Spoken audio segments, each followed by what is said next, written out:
రాష్ట్రంలో 16వ ఆర్థిక సంఘం ప్రతినిధులు పర్యటిస్తున్నారు. కేంద్రం నుంచి రావాల్సిన నిధులు అందాల్సిన ప్రత్యేక సాయంపై సీఎం చంద్రబాబు ప్రెజెంటేషన్ ఇచ్చారు. మరింత సమాచారం మా ప్రతినిధి ధనుంజయ్ ప్రత్యక్ష ప్రసారం ద్వారా అందిస్తారు.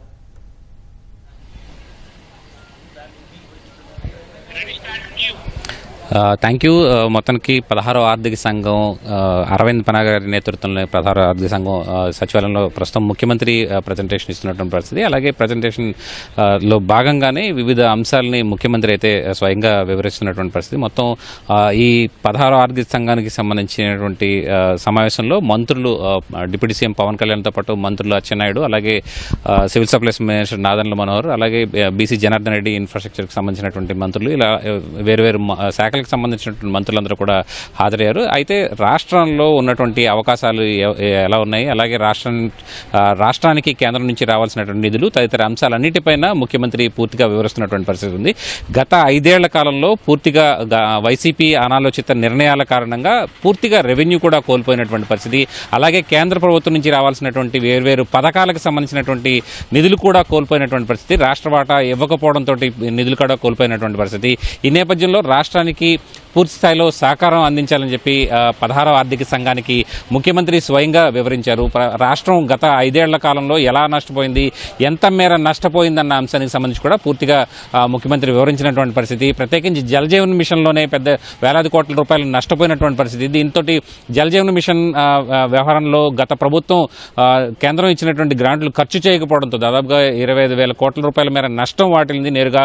అయితే ప్రస్తుతం వాటన్నిటికీ వివిధ కేంద్ర పథకాలకు సంబంధించినటువంటి రాష్ట్రానికి రావాల్సిన నిధులు, వివిధ అంశాలన్నింటినీ కూడా ముఖ్యమంత్రి వివరిస్తున్నటువంటి పరిస్థితి. అలాగే గత 5 ఏళ్లలో రాష్ట్రం నష్టపోయినటువంటి అంశాలతో పాటు ప్రస్తుతం కూటమి ప్రభుత్వం అధికారంలోకి వచ్చిన తర్వాత తిరిగి రాష్ట్ర పునర్నిర్మాణం కోసం ప్రభుత్వం చేపడుతున్నటువంటి అన్ని ప్రాజెక్టులకు సంబంధించినటువంటి వివరాలు కూడా ముఖ్యమంత్రి అందిస్తున్నటువంటి పరిస్థితి. ప్రత్యేకించి విజన్ 2047 స్వర్ణాంధ్ర నిర్మాణంతో పాటు అటు పోలవరం ప్రాజెక్టు, అమరావతి నిర్మాణం లాంటి అంశాలను కూడా పూర్తి స్థాయిలో అరవింద్ పనాగిరి బృందానికి ముఖ్యమంత్రి అలాగే అధికారులు కూడా వివరించినటువంటి పరిస్థితి. దీనికి సంబంధించినటువంటి ప్రజెంటేషన్ కూడా ఇచ్చారు.